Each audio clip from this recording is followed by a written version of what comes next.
Hello and welcome back to my channel. I am TrundleDomination and I'm back with another League Explained video. This time I'll be talking about counterpicks and how you can work to impact games even when you're on the losing side of a really difficult matchup. So first and foremost, we have our central questions. So number one, what does it mean for one champion to counter another? Number two, why are counterpicks so effective? And three, how can we avoid or negate counterpicks or being counterpicked? So along with these questions, we have to first look at a definition or a general definition of what a counterpick is. So counterpick champions are champions that have a specific aspect of their kit or playstyle that heavily negates or destroys the ability of another champion to play the game properly. So this definition is important because it highlights what actually makes a counterpick work, which is stopping another champion from working towards or reaching their win condition or their ideal game state. So, along with this definition, there are several different types of counterpicks. So let's go through each one individually. So first off are the general types of counterpicks. So the first one is ranged versus melee, the bane of all top laners' existence. As soon as you see that Vayne locked in, you know it's going to be a bad time. In this example, I'm playing Maokai against a double ranged bot lane, and as you can see, they have full control of the lane because Caitlyn and I are completely unable to contest the wave at all. The second type of counterpick is burst versus squishy. As we can see in this example, Victor is one-shot by Zed under tower and is unable to actually play the game. The last type of counter is ADC versus tank. This one is specific to ADCs because they have immense DPS potential that can be used to shred tanks easily, as we see Vayne doing here.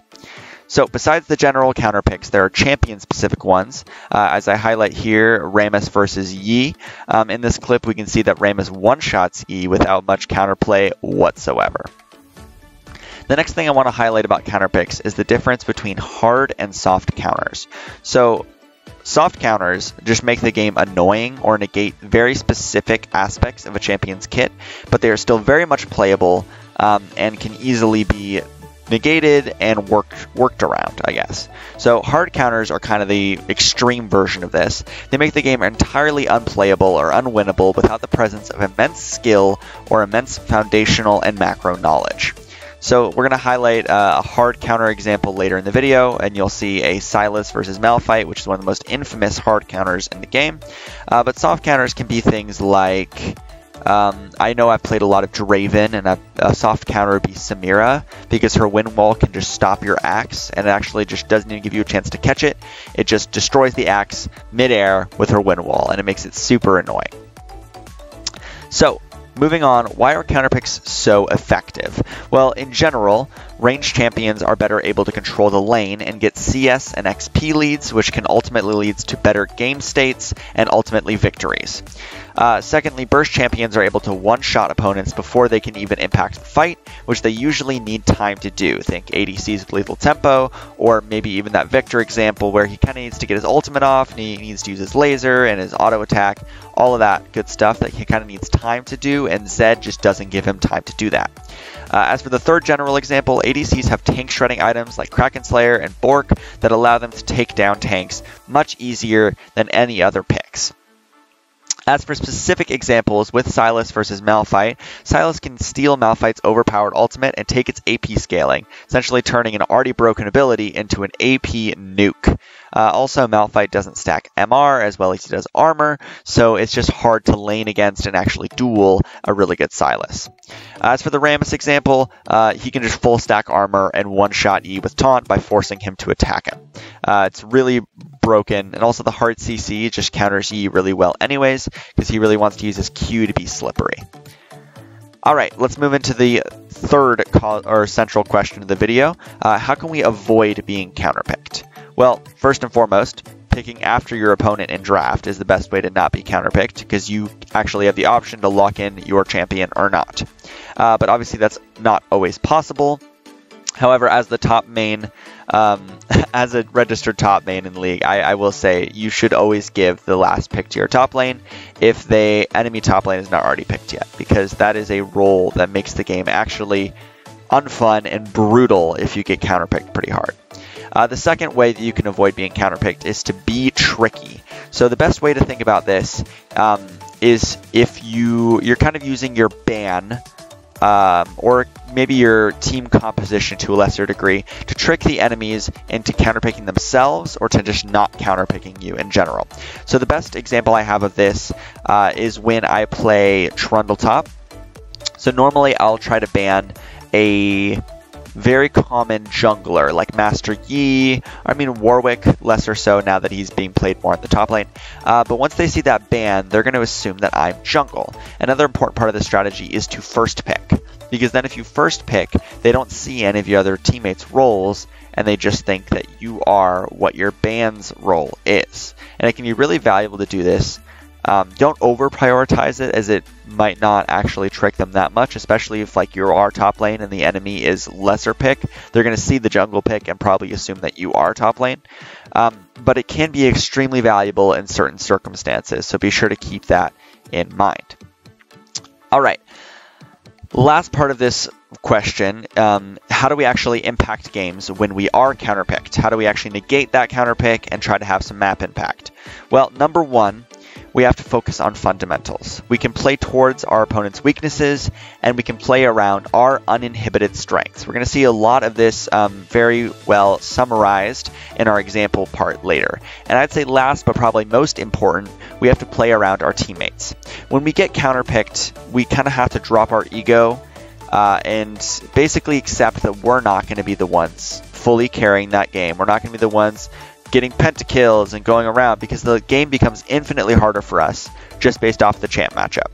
So you totally could be a Malphite versus a Sylas and still destroy the game and get pentakills, but it's much less likely. So we kind of have to rely on our team a little more, which is very scary, but I guarantee you, doing this with all of your teammates, one of them is probably going to be good enough, and if you funnel them enough and you help them out, they will be able to carry you, and I can assure you that, because I've done it very, very often. So I really want to highlight playing around your teammates. We're going to see that a lot in our examples later. So moving on to those examples, I have a couple clips from a couple different Malphite versus Sylas games, the matchup I was talking about earlier. And from Hilo, I should say, and let's hop right into game one. So in this match, we have a Sylas versus Malphite top lane. This is the early levels, currently level 1. So I want to highlight kind of what's countering about this matchup from the early levels and then again from the late levels. So they're fighting for level 2 here. And we can see it's already getting pretty scrappy, but Sylas with his healing, I can say, is pretty confidently is still winning these trades, because Malphite doesn't get that in-combat healing the same way that Sylas does, especially since Sylas is running Conqueror this game. It makes it a lot harder for Malphite. But here he gets a really good trade and kind of forces Malphite off the wave once he hits level 2. And in a moment here, we're going to see the true power of Sylas early game against Malphite, where he's actually able to get a full-on solo kill in the top lane very easily. Now I want to highlight the second part of this counter matchup, which is the ultimate use. So Sylas is pushing in a wave down in bot here, and we can see that he's coming up and ends up stealing the Malphite's ultimate. He makes some plays around the map a little bit, or tries to rather. He's thinking about recalling, sees a play in mid that he might want to rotate to, but ultimately ends up staying in bot lane because Malph starts extending once again. Using the control ward here, he knows that he'll get the jump on him.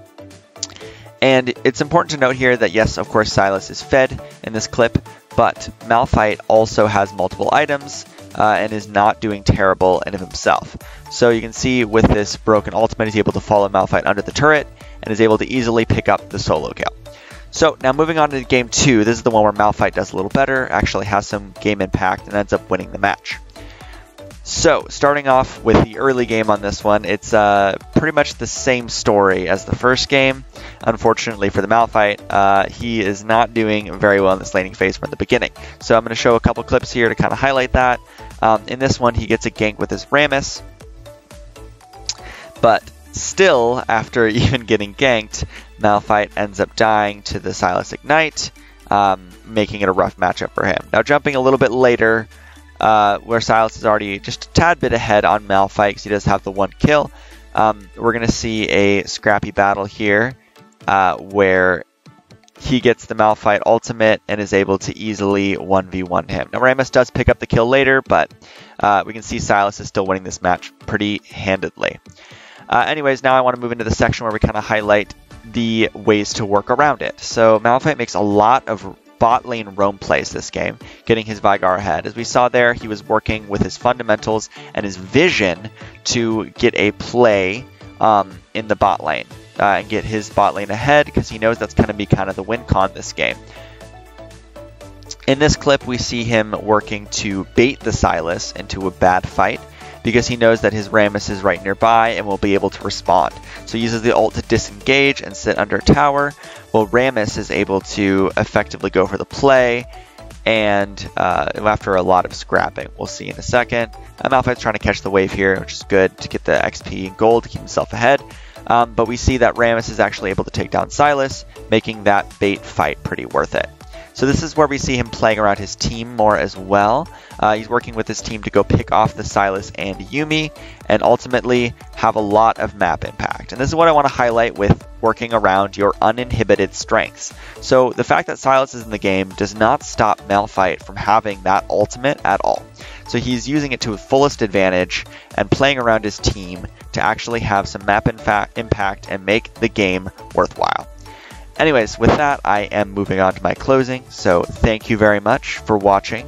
If you have any questions, as before, make sure to leave them in the comments below. I'd be more than happy to answer them.